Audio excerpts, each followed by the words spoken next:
Guys, welcome back to our van tour series. Today we're talking about our plumbing. It's going to be an overview of the components that we have in our plumbing system. It's not going to be a tutorial on how to hook up your plumbing. We're not going to go that in depth. It's going to be short and sweet. And as always, links are below to all of the products that we've used for our plumbing. So go ahead and give those a look to get more details. So let's start with our freshwater tank. We have a 40-gallon freshwater tank. It lives under the bed on the passenger side inside the van. We access this through the garage, and hooked up to our 40-gallon tank is our SureFlow pump and accumulator.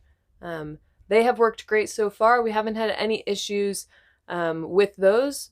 If you've been following our weekly vlogs, you will know that we have had a couple of leaks in regard to the connections between the PEX piping, which we used, and our pump and accumulator and outdoor shower hookup.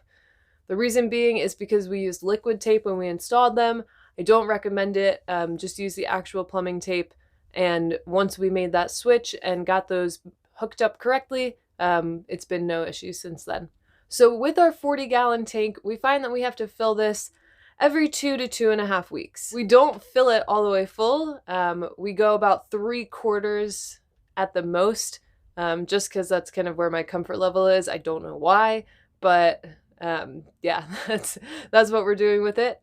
And it lasts us, 2 to 2.5 weeks. We filter our water before we put it in the tank. So we have a filter that hooks up to the hose, and we filter it, and then it goes into our tank. So we don't have any filters inside the van, and so far so good. That's worked out well for us. I know some people in their vans have Berkeys.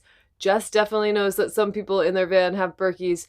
She wants one. She asks for one a lot of times. I don't think there's space for one, but we'll see. Jess has a way of getting what she wants most times, so maybe we'll get a Berkey in here. Who knows?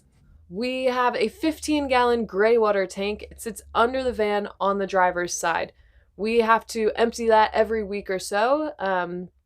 We don't have an electric valve on it. I know some people recommend those because you just push a button and it empties.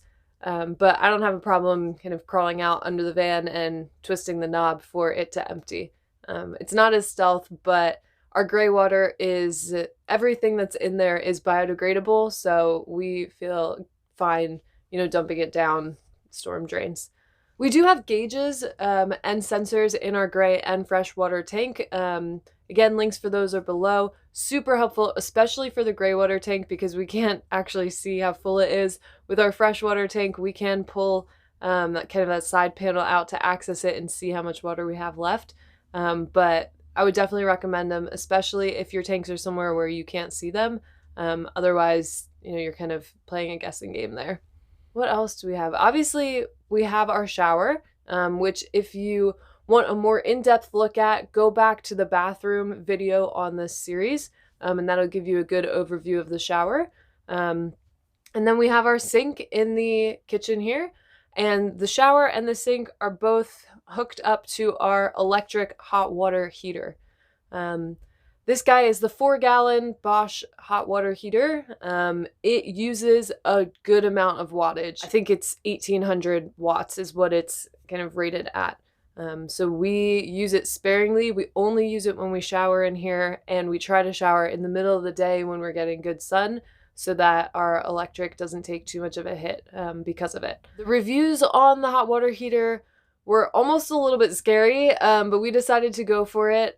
Some people said that it corrodes and that there's issues. Obviously, we haven't had any of those problems yet. We'll see with the longevity of it as we go. But I would recommend definitely putting it on some sort of pan or in a large storage bin like we have ours in, just in case of any leaks or anything like that. It's just going to be easier to manage. I think that is it. Again, short and sweet, just an overview of our system. Links below for all of the components that we've used. If you have any questions, feel free to drop them below. We'll do our best to answer them. But thank you so much for watching. We'll be back here next week with another episode of our van tour series. In between now and then, we've got our weekly vlogs, and there's so much new stuff happening on Caravan. If you haven't signed up for that yet, click the link below and get over there because there's lots of cool stuff. So thanks for watching, and see you next time.